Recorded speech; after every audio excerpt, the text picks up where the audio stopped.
So আজকে butter দিয়ে আমি ঘি বানাবো।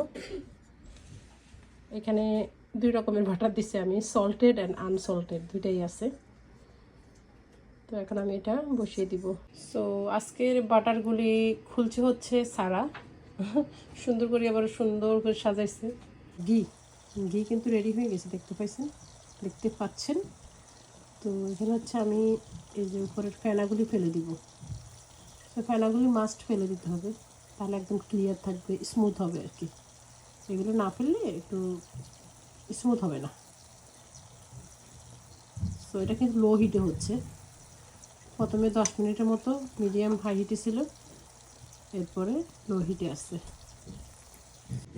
তো এই যে দেখতে পাচ্ছেন, টোটাল আমার 1.5 ঘন্টা লাগছে এই ঘিটা হতে। ফেনাগুলো সব উঠিয়ে ফেললাম। এ হচ্ছে ফেনা। এখন আমি গরম অবস্থায় এই বোলের মধ্যে নিয়ে নিব। আর ঘিটা কিন্তু নিচের থেকে নাড়া যাবে না, জাস্ট বাটারটা দিয়ে বসিয়ে রাখতে হবে। নাড়ানাড়ি মানে নিচের থেকে কোনোভাবে নাড়ানাড়ির দরকার নেই আর কি। এখন এটা ঠান্ডা হলে আমি হচ্ছে বয়মে রাখবো। এটা অনেক গরম, বেশি অনেক অনেক গরম। তো এই যে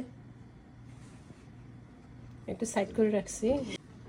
সেই পাতিলটা লক্ষ্মী পাতিল বলা যায়। এটা কিন্তু মানে গসার লাগে উঠে যায়, বেশি হার্ড টাইম হয় না। ঘষাঘষির দরকার মানে জোরে ঘষার দরকার নেই, জাস্ট একটু ইয়ে করলে উঠে যায়। যে দেখেন চামচ দিয়ে একটু ইয়ে করলে উঠে যাচ্ছে।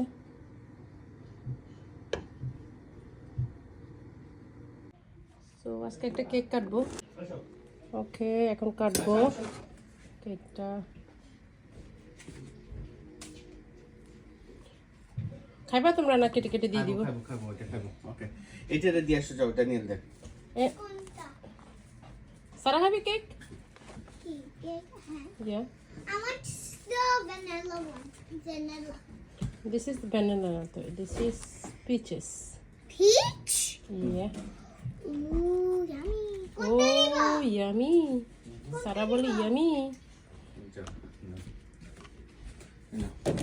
দেখি একটু টেস্ট করি কেমন, রিভিউ দিই। বিসমিল্লাহ। ও cream, Yummy creams, right? Cream, বিসমিল্লাহ। It's tasty. Good Like again. it's not tiramisu. Look, moza. Not bad. It's so tasty. Good. Good, good, good. Tasty.